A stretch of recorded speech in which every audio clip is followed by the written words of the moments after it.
तुकाराम तुकाराम तुकोबार म्हणू लागले, देवा तुम्ही दगडाचा शेतू बांधला तर त्याच्यावर वानर तरुण गेली म्हणून तुम्ही राम.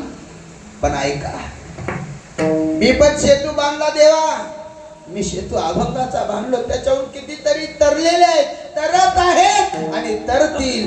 तुमचा शेतू भंगला देवा, पण माझा शेतू अभंग राहिला.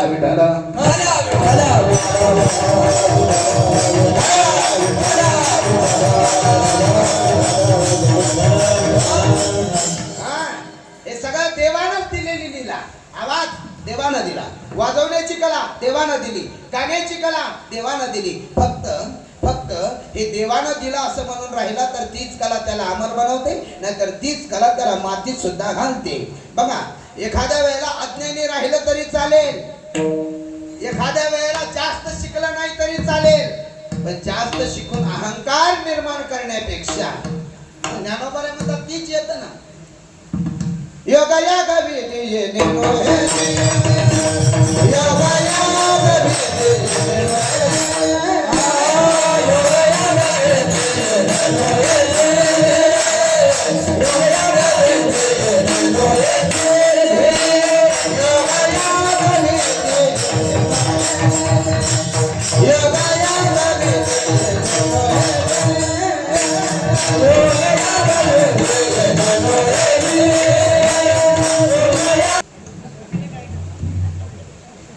ती माईक तिच्या पुढे ठेव म्हणा, ऍक्शन लय भारी करतो. माझा कसाच चल ना, पाठवत नाही तर दुसरा. ज्ञानोबा म्हणतात सर्व सुख गोडी साही शास्त्र जोडी, पण रिकामा अर्ध गडी राहू नको, रिकामा राहू नको, पाठ कर ना. असे तुम्हाला पाहायला सापडतील. ज्याला वाचता येतं त्याला कमी पाठ आहे, ज्याला वाचता येत नाही त्याला जास्त पाठ आहे. जाऊ दे, चरण चुकतंय. आता लय अवघड आहे भजनाचं महाराज. येरी अर्धच पान खातय, अर्ध. पण जिच्या घरी भजन आहे तिथं 3 पानं घेतोय. चला कसं काय असं ना, पण भजन चालू आहे, भजन चालू आहे. दुसऱ्याच्या चपला चोरण्यापेक्षा आता मला पंचांग वगैरे सगळं कळतंय, सगळं. मी चेहरा बघितल्या अख्खं पंचांग सांगतो त्याचं सगळं. आता जेवढा मध्ये बसल्यात नाही महिला मंडळ, त्याच्यात दोघी येत्या बघा, मला दिसतंय दोघी येत्या बघा, दोघी. उठा तुम्ही, दोघी हो बघा. दुसऱ्याच्या घरात भांडणं पिटवलेल्या दोघी आहेत तिच्या. कुलती लावलेल्या, कुलती दोघी हो बघा. नाव सांगू का? बरं राहू दे, कीर्तन समजायला बघा. कशाला दुसऱ्याचं वाईट करता, कशाला दुसऱ्याचं वाईट? माणसाच्या जन्माला आलं ना, माणसाच्या जन्माला आला आपुले आपण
ऐका, मला असं वाटत होतं मी मुंबई पुणे वगैरे सगळीकडून जिथं जिथं मराठी भाषेत तिथपर्यंत गेलो. ऐका, मला शहरामध्ये असं वाटत होतं शहरात फक्त पैसाच भेटतो, पण आनंद भेटतो हे मला आज कळालं. विठाला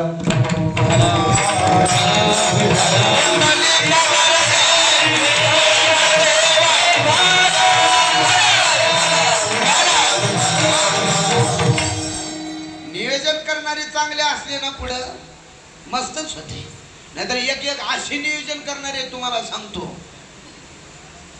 बरं झालं या पंपलेट मध्ये एक बी ताई नाही.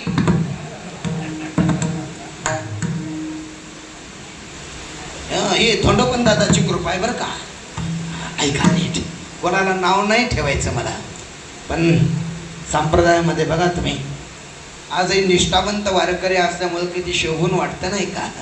इथून पुढची पिढी काय होईल काय होईल तुम्हाला वाटत असेल माझ्या अवतारावरून, वाटणार नाही. मी पण गुरुवर्य परमपूज्य गुरुवर्य रामभाऊ महाराज राऊत बाबांचा विद्यार्थी आहे. पण ते काय कुंभार मडके घडवते पण माती खात नाही, तसं हसत खेळत जरा काय कशाला टेन्शन घ्यायचं. एक जण शेतातून आलं दोन्ही पाय लावले चुलीला, शेतातून येऊन दोन्ही पाय चुलीला लावले ना असंच करून. बायको म्हणली काय झालं काय झालं, मै सुटून गेली का काय कुठं. अहो काय झालं काय सांगू बरं, कसं होईल या देशाचं. बायको म्हणजे देशाचं पुन्हा बघू धोतर झाली ती माग वडा. एकच धोतरा पापड घालायला कामाला यायचं नाही. याला याच्या धोतराचं भान नाही देशाचं पण नाही. अरे जेने सवी चाखली नाही कवी तर तुझी आची गोडी कैशी लावी, या लागी जो पूर्ण अनुभवी तो तारी सद्भावे सद शिष्याशी.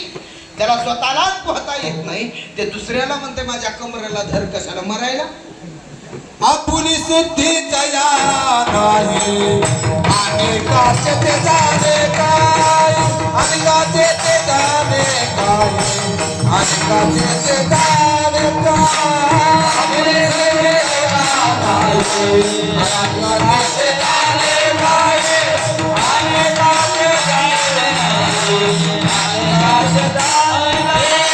आपुली सुद्धी जया नाही आणि काचे ते जाणे काय, आणि काचे ते जाणे नाही, आणि काचे ते जाणे.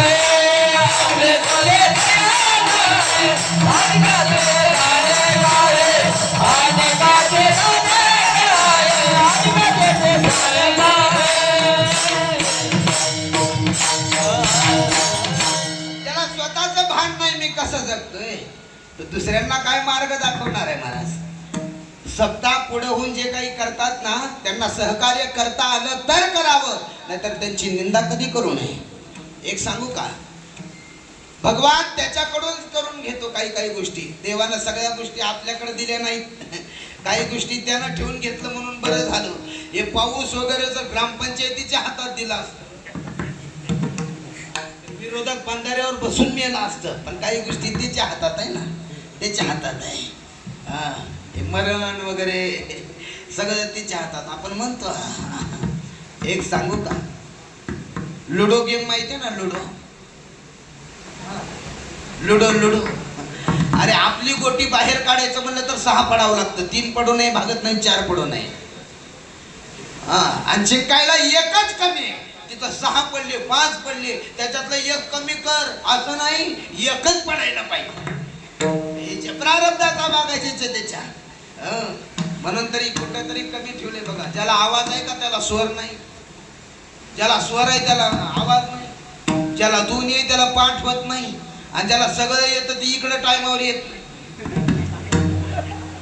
ज्याला पकवास येतो वाजविता त्याला लावता येत नाही सहसा, ज्याला लावता येतो त्याला वाजविता येत नाही, आणि ज्याला दोन्ही येतं त्याला जर म्हणलं चल चालू करायचं त्याला म्हणलं वा पुढं मी आलोच लगेच. एवढे रत्न आता बाहेर गावचे आले. हे सगळं कोणत्या गावचे? उदगीर उदगीर उदगीर अगोदर झाले मी भेट झाले. उदगीर म्हणल्यावर विठाला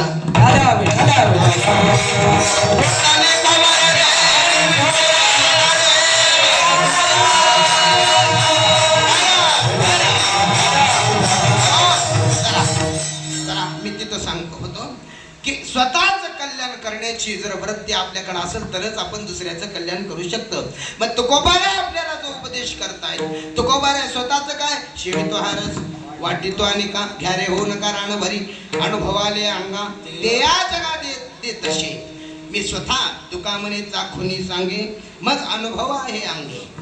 नाहीतर काय महाराज, हे लहान लेकर आहेत ना, मी नेहमी कीर्तनात सांगतो, एक लेकरोय शाळेतून येत होतं आणि दुसऱ्याचा लसूण उपसून आणलं, लसूण खेड्यातलं लसूण. आई म्हणली बरं झालं भाजीला लसूणच नव्हतं. त्या दिवशी झाली भाजी, दुसऱ्या दिवशी गुर्जेचंच पाकिट मारलं पैशाचं. आई म्हणली बरं झालं लाईट बिल आलं. तिसऱ्या दिवशी हॉटेलची चोरी केलं महाराज.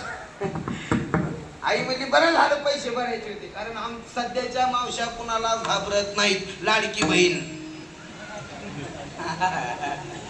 पतीला घाबरत नाही, दिराला घाबरत नाही, सासऱ्याचा तर विषय संपलाय. मग आमच्या भागातल्या फक्त एकाला घाबरतात, कुणाला? बचत गटाच्या साहेबाला. साहेब पिशवी घेऊन आलं का गय पोराला म्हणते नाही म्हणून सांग, उचलायला लई गोड वाटलं. अजूनही कीर्तनात बसलेले सांगतो, जर कोणाचे पैसे बुडवलात तर काल्याच्या आत देऊन टाका, नाहीतर पुढच्या जन्मी त्याच्या घरापुढं कुत्र होऊन फेडावं लागतं.